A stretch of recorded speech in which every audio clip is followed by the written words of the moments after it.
Ok, bueno, buenos días. La sesión de hoy va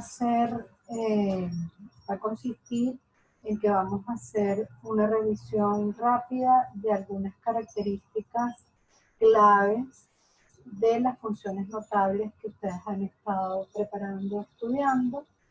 Luego vamos a hablar de las raíces de una función, que es un concepto fundamental para poder calcular dominio. Y luego vamos a hablar de dominios de función y vamos a hacer o explicar algunos. ¿Okay? Como hemos hecho en las sesiones anteriores, pues si tienen alguna duda, me interrumpen y me la plantean. Y sí les voy a pedir colaboración con el chat para yo no estar saliendo de la pantalla a ver qué están escribiendo en el chat. ¿De acuerdo? Bueno, vamos a hacer una revisión rápida. La primera función de la que vamos a hablar es la función valor absoluto. Esa función geométricamente lo que define es la distancia de cualquier número de la recta real hasta el cero. ¿Okay? En un sentido más coloquial, la función valor absoluto lo que hace es transformar a cualquier número en un número positivo. ¿Okay? Analíticamente, su ecuación es esta, que está aquí. Es valor absoluto de x igual a x si x es un número positivo 0 y menos x si x es un número negativo. Esta ecuación hay que entenderla, ¿ok? Es la primera función a trozos a la que ustedes se enfrentan. ¿Por qué el valor absoluto de x es la misma x si el número es positivo? Porque como dije anteriormente, si la función valor absoluto lo que hace es transformar a cualquier número en un número positivo, pues si el número es positivo, al aplicarle valor absoluto va a dar el mismo. Por eso decimos, si x es mayor que 0, que significa x es un número positivo, entonces el valor absoluto va a ser ese mismo número. Mientras que va a ser el opuesto, por eso es que hay ese menos allí delante, si x es menor que 0. Cuando un número es menor que 0, cuando un número es negativo. Entonces, ¿cuál va a ser el valor absoluto de menos un medio? Su opuesto. ¿Y cuál es el opuesto? Pues multiplicar por menos 1 ese número. Sería menos por menos un medio, que nos va a dar un medio, y entonces se transforma ese número en un número positivo. Esta es la definición analítica de valor absoluto, o la ecuación, ¿ok? Esta ecuación va a ser para nosotros muy importante cuando estemos trabajando límites y cuando hagamos composición con la función valor absoluto, ¿ok? A la vista de lo que se entiende como una función a trozo, pues lo que quiere decir esto es que estamos tomando dos porciones de dos funciones. Para la recta y igual a x nos va a interesar solamente la parte donde x es positiva. Donde x es positiva, vemos que lo que se genera es esta parte de la recta.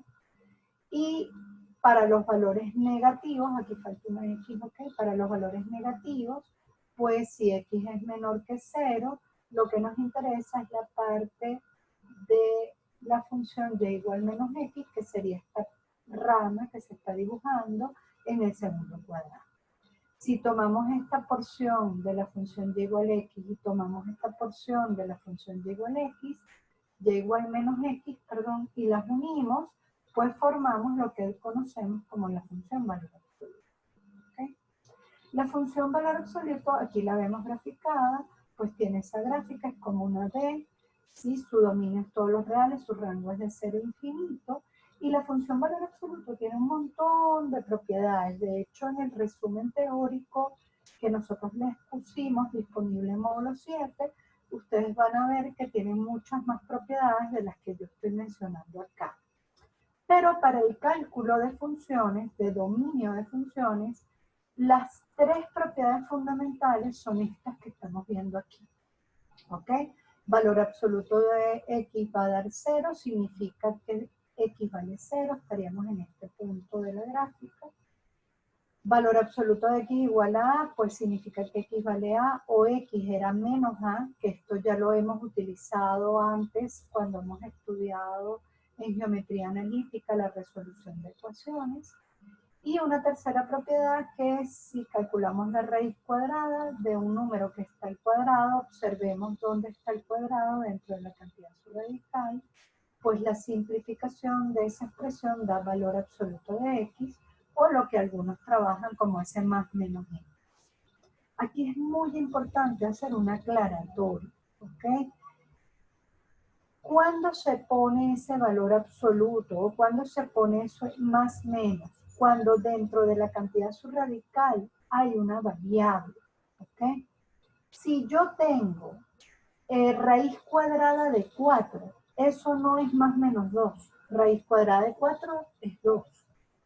Si yo tengo raíz cuadrada de 9, eso no es más menos 3, eso es 3. Si yo tengo menos, fuera de la raíz, menos raíz de 25, y esa simplificación me da menos 5. ¿Cuándo hay ese doble signo? Hay ese doble signo cuando la cantidad subradical es una incógnita o es una variable, porque entonces esa incógnita tiene esas dos posibilidades, ¿ok? Esa es una confusión que tienen muy frecuente, ¿ok? Estos ejemplos son muy sencillos, ya esto ustedes lo han trabajado, los voy a pasar, excepto el primero. Es muy importante tener claridad de lo que significa el rango de la función. El rango de la función es lo que resulta al aplicar la función. ¿Cómo transformó esa función al número? ¿Ok? Me gusta poner ejemplos cotidianos. Por ejemplo, en la casa nosotros tenemos muchas máquinas que podemos comparar con funciones. Por ejemplo, la lavadora de ropa. A ninguno de nosotros se nos ocurre meter platos en la lavadora, ¿verdad? Porque sabemos lo que va a ocasionar. Se nos va a romper la vajilla, se nos va a dañar la lavadora, ¿cierto? Lo que nosotros le damos a la lavadora es lo que es el dominio. El dominio en matemática, en el sistema de coordenadas cartesianas, lo representamos en el eje de las abscisas. Son los valores que esa función es capaz de transformar, ¿ok? Y el rango es en lo que ella convirtió esos valores, ¿ok? Si yo a la lavadora le entrego ropa sucia, ella la transforma en ropa limpia y mojada, ¿ok? Eso es lo que hace una función. Si yo a la función valor absoluto le doy un número, ella lo va a transformar en un número que es positivo. Por eso es que el rango va de 0 cerrado a infinito, ¿ok? ¿Qué pasa con la primera ecuación? Si yo tengo valor absoluto de x menos 4 igual a menos 2 no es un número positivo, no es un número en este rango.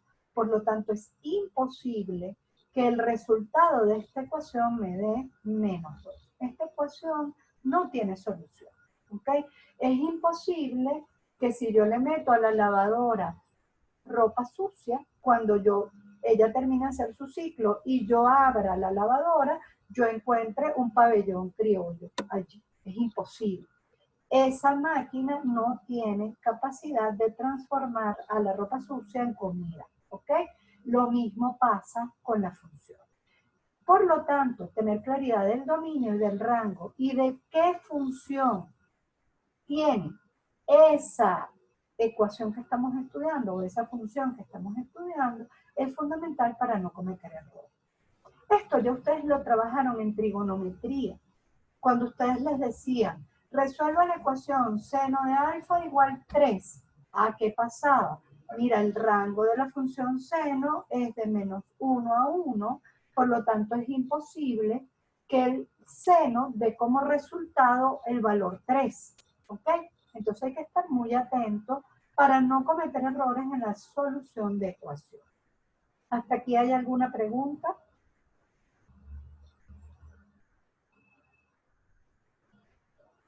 Ok, vamos a hablar.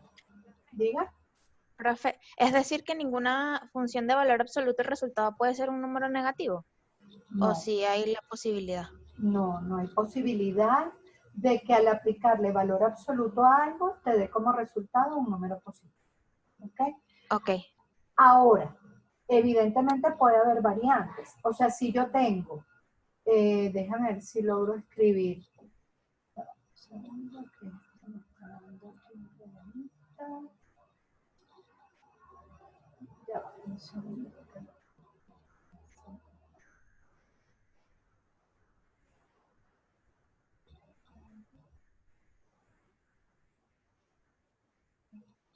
Ajá. Te decía, obviamente hay variantes, ¿no? Si yo tengo 8 menos valor absoluto de x menos 4 igual menos 5, esto sí puede ser posible, ¿ok? Porque va a depender de cómo sea este número que está dentro del valor absoluto con respecto a 8, ¿sí? Ok. Lo que no puede ser posible es esto. Eso sí no es posible. Ok. ¿Ok? Ok. Porque yo estoy tomando una expresión completa, le estoy aplicando el valor absoluto. Si yo tomé esa expresión completa y le apliqué valor absoluto, eso no tiene sentido que me dé negativo. Va en Claro, porque cambiaría siempre a positivo, ¿no? O sea, el valor Exactamente. absoluto cambia todo a positivo. Ok. Exactamente. Va en contra de lo que hace esa función. ¿Sí? Ok, está bien. ¿Entendido? Gracias, profe. A la hora de Sí, tu nombre. Natasha Rodríguez. No es a Natasha. Ok, mi lío con las Natashas. Ok, chévere. Vamos a borrar aquí. Borrar todos los líos. Ok. Vieron, ya me voy perfeccionando con Zoom. Ok, seguimos. Ahí ya va. Ahora me sale el cuadrito en otro lado. Ya no estoy tan perfeccionada.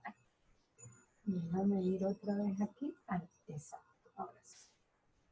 Ok, entonces seguimos. Si hay alguna otra pregunta aquí, no. Ok, ahora vamos con la función máxima entera. Esta función tiene bastante aplicación en fenómenos de economía, ¿ok? En fenómenos de ingeniería, hasta mis conocimientos que en ingeniería son limitados, porque yo no soy ingeniero, son bastante limitados, no tiene tanta aplicación, pero nosotros la usamos porque tiene un fin didáctico muy importante, ¿ok? La función máximo entero o parte entera es una función que agarra a los números, a cualquier número, y lo transforma en un número entero. ¿Ok? Esa es su función. El valor absoluto agarra cualquier número y lo convierte en un número positivo. La función parte entera agarra cualquier número y lo convierte en un número entero. ¿Ok? Pero tenemos que entender cómo ella funciona, porque es clave para no morir con esta función. Si uno no entiende esto, esta función se convierte en una bruja que nos tortura la vida. Y cuando estamos en límites, es muy importante entender cómo ella funciona. ¿Okay? Y la clave de comprender cómo ella funciona está aquí en la definición. ¿Cómo se define parte entera o máximo entero contenido en? La primera cosa, la denotamos con un corchete. Entonces esto se lee, la parte entera de X es el mayor entero que es menor o igual a X. Miren, esto es un trabalenguas, pero ese trabalenguas es fundamental para entender la función. Es el mayor entero que es menor o igual que X. ¿Ok? Vamos Profe, a ver. ¿Sí? o sea que si X fuese 3, el mayor entero sería 2. No, porque 3 es entero. Fíjate lo que dice, mayor entero que Ah, es menor o igual. ¿Ok? Entonces, si X fuera 3, su parte entera es 3. Cuando, 3, claro. cuando X se entera, su parte entera es ella misma. Pero Ah, cuando, ok. pero cuando X sea decimal, ¿sí? O fracción, su O sea, parte 5 medios por lo menos. 5 medios, por ejemplo, que es 2,5, su parte Entonces entera, sería 2. exacto, su parte entera va a ser el entero más cercano a ese número. Por eso, Ok. por eso dice el mayor entero, el entero más cercano, pero que es menor que él. Porque yo tengo en 2,5 dos enteros que están cerquita. ¿Cuáles son? 2 y 3. ¿Cuál de los dos escojo? Escojo el que es menor. Es menor. ¿Sí? Claro. Esto es clave. Y en límites, muchachos, esto es clave. ¿Ok? Entonces yo les doy una pista que los ayuda mucho. Tú dibujas tu recta real, te paras en el eje X, ¿verdad? Y por ejemplo, para 3,7, ¿cuál es la parte entera de 3,7? El entero a la izquierda de 3,7, que es 3, ¿sí? Entonces la parte entera de 3,7 sería 3. Si me paro aquí en los negativos, cuidado, porque aquí siempre se equivocan. Si yo me paro aquí en los negativos, por ejemplo, menos 1,5. Menos 1,5. ¿Cuál es el entero que es el entero más grande que es menor que menos 1,5? Menos 2. Menos 2. Exactamente. Entonces, una cosa que ayuda mucho es, te paras en la recta real y buscas cuál es el número entero que está a la izquierda de ese número que le estás hallando la parte entera. ¿Ok? ¿Sí? Vamos a ver este cuadrito resumen que ayuda mucho. Bueno, Profe, ¿pudiera repetir ese ejemplo del menos 2, por favor? sí, claro, cómo no, vamos a escribirlo. Déjame aquí escribir. Estamos en esto. Yo quiero hallar, por ejemplo, la parte entera de menos 1,7. ¿Sí? No pierdas de vista la definición. Te dice el mayor entero. Es decir, vas a buscar el entero más grande, pero que es más pequeño que este número. ¿Ok? Eso es lo que te está diciendo la definición. Menos 1,7. Yo me voy a parar en la recta real. Menos 1,7 es un número aquí. ¿Sí? Menos 1,7. Busco cuál es el entero que es más pequeño que menos 1,7, pero que es el más grande de todos los más pequeños que él. En otras palabras, el entero que está inmediatamente a la izquierda en la recta real de menos 1,7. ¿Cuál es el entero que está inmediatamente a la izquierda de menos 1,7? Menos 2. Sí, menos 2. Exactamente. Entonces, ¿cuál sería la respuesta para esta expresión? Menos 2. Menos 2. ¿Sí? Ok, profe. Ok. Sí, sí. Entonces vamos a leer este cuadro. Miren, los invito de verdad a que esta definición la tengan, la subrayen, la analicen, porque va a ser clave cuando estemos en límites, va a ser fundamental entender qué pasa cuando estoy a la derecha, qué pasa cuando estoy a la izquierda. Ahora fíjense, la matemática le tiene que dar formalidad al lenguaje verbal. ¿Cómo traducimos en matemática es el mayor entero que es menor o igual que X? ¿Cómo traducimos esto? Y fíjate que la palabra mayor entero no está ahí casualmente. O sea, está ahí porque tiene que estar. Porque si yo me paro en menos 1,7, ¿cuántos enteros hay más pequeños que menos 1,7? Infinitos. Menos 2, menos 3, menos 4, menos 5, menos 6, menos 7, menos 8, menos 9. Hasta menos infinito. ¿Cómo entonces defino eso? De todos esos enteros yo quiero el mayor, pero quiero el mayor que a la vez sea más pequeño que ese número. Por eso es que el secreto está en mira al entero que se encuentra a la izquierda de ese número. ¿Ok? Ahora, este trabalengua, ¿cómo lo traducimos al lenguaje formal en matemática? Pues así. La parte entera de X, si te da K, si te da el número K, ¿quién sería K en este ejemplo que yo puse aquí? Menos 2. Si la parte entera de X te da K, entonces la X, lo que está dentro de los corchetes, tuvo que ser mayor que K o igual a K o menor que K más 1. ¿Sí? ¿Por qué? ¿Qué pasa?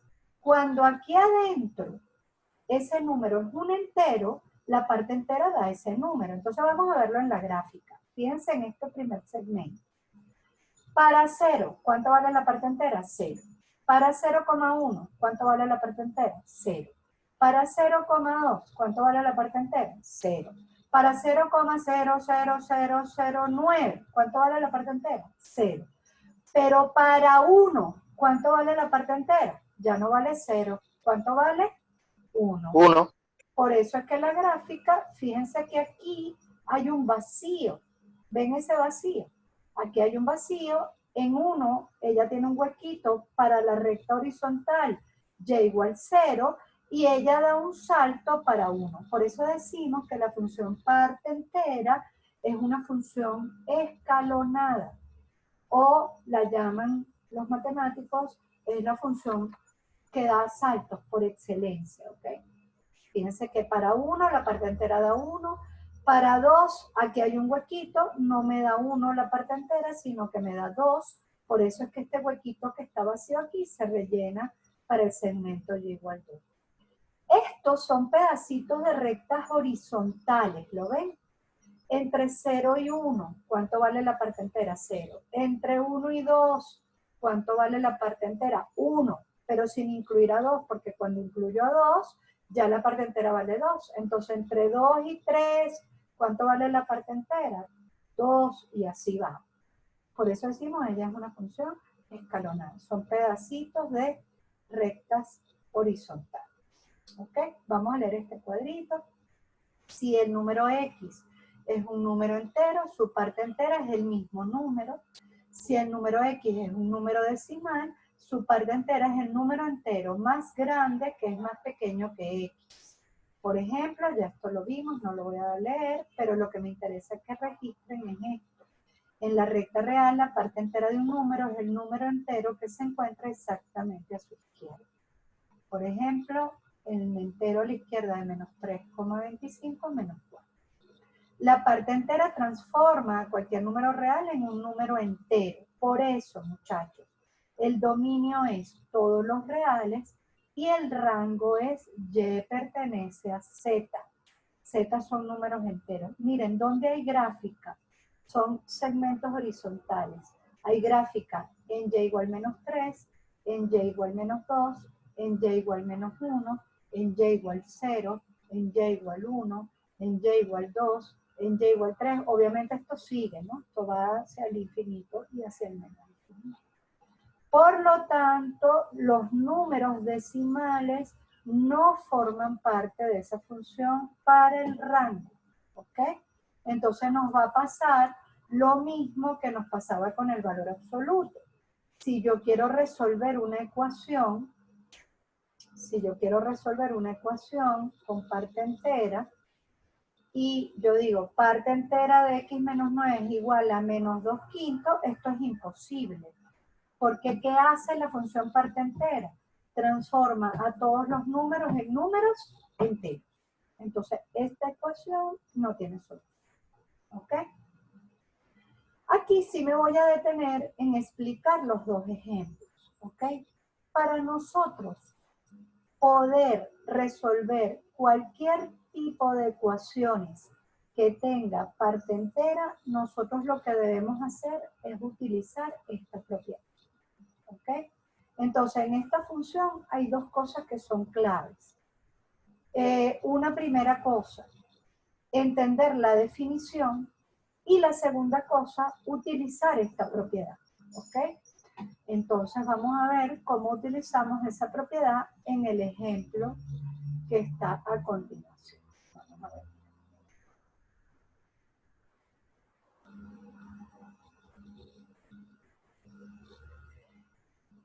Debo resolver parte entera de x menos 5 es igual a 0. ¿Cómo resuelvo esto? Usamos la propiedad. Parte entera de x igual a k. Para poder resolver tengo que quitar la parte entera, y para quitar la parte entera tengo que usar la propiedad. Lo que está dentro del corchete debe ser mayor o igual que k, menor que k más 1. En este ejemplo, ¿quién hace el papel de la x para la propiedad? La resta x menos 5, lo que está dentro del corchete. En este ejemplo, ¿quién hace el papel de la k para esa propiedad? El 0. Entonces, planteo estrictamente esa propiedad. Para que esta parte entera me dé 0, lo que está dentro del corchete, que es x menos 5, debe ser mayor o igual que 0, pero menor que 0 más 1. Y esta es la definición matemática de parte entera. ¿Okay? Debo despejar la x. Para despejar la x, pues sumo 5 a los 3 miembros de esa desigualdad. Sumo 5 y sumo 5, que ustedes lo pueden hacer directo. Es lo que nosotros decimos vulgarmente, este menos 5 pasa sumando a los dos miembros. Y obtenemos que x debe ser mayor o igual que 5, menor que 6. Entendemos. La solución de parte entera de x menos 5 igual a 0 es x pertenece al intervalo cerrado de 5 a 6 abierto. Miren, esto hay que entenderlo bien para los domingos. ¿Qué significa eso? Para cualquier número dentro de este intervalo, para 5, 5,1, 5,2, 5,3, 5,4, 5,48, 5,9999999, cuando yo lo meto aquí y hago la resta y después le hallo la parte entera, eso me va a dar 0. Para 6 ya no me da 0, por eso el intervalo es abierto. ¿Lo ven? El intervalo es abierto. Porque si yo meto 6 aquí, 6 menos 5 me da 1. Y 1 es un número entero. La parte entera de un número entero es el mismo entero. Por lo tanto, daría 1, no daría 0. Por eso el intervalo aquí para 6 es abierto. Solamente me va a dar 0 para los números que están entre 5 y 6. ¿Ok? Y aquí voy a aprovechar para explicar un detalle. ¿Qué pasa? Antes de explicar ese detalle, ¿hay alguna pregunta aquí hasta el momento?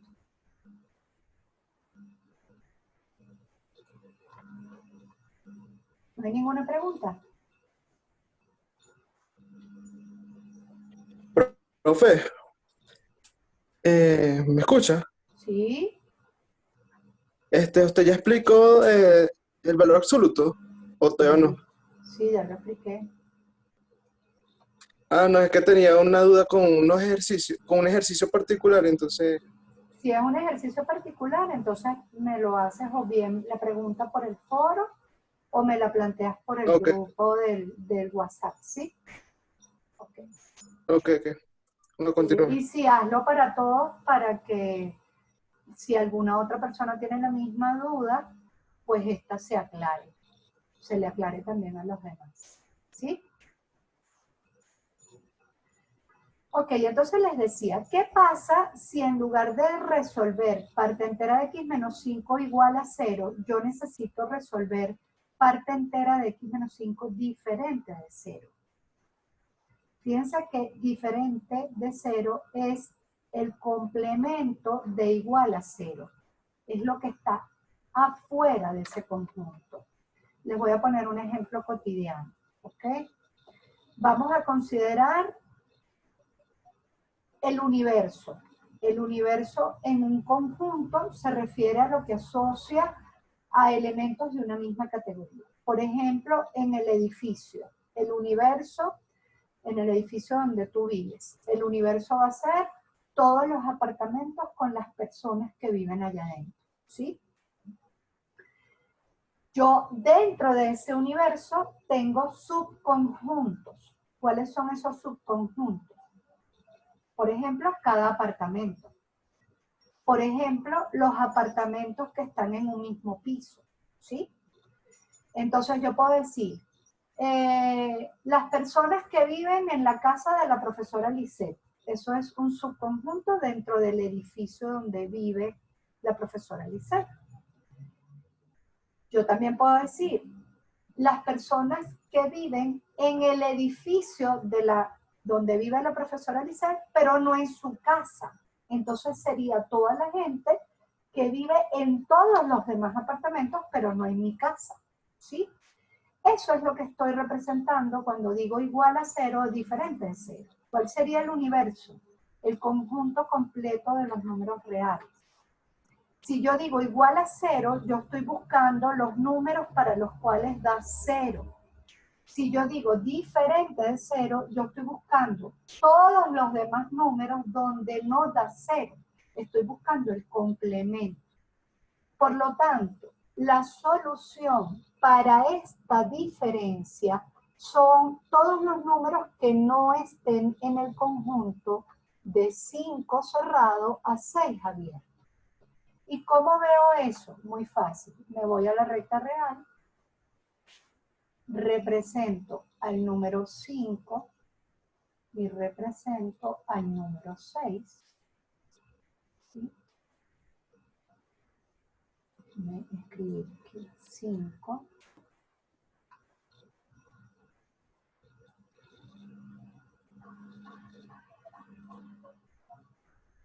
Y voy a escribir a 6.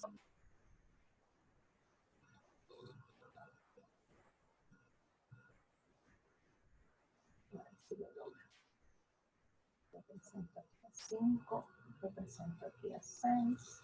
Vamos a ver si me deja. 5. Represento aquí a 6. ¿Sí? Ahora fíjense, ¿qué ocurre? En todo este tramo,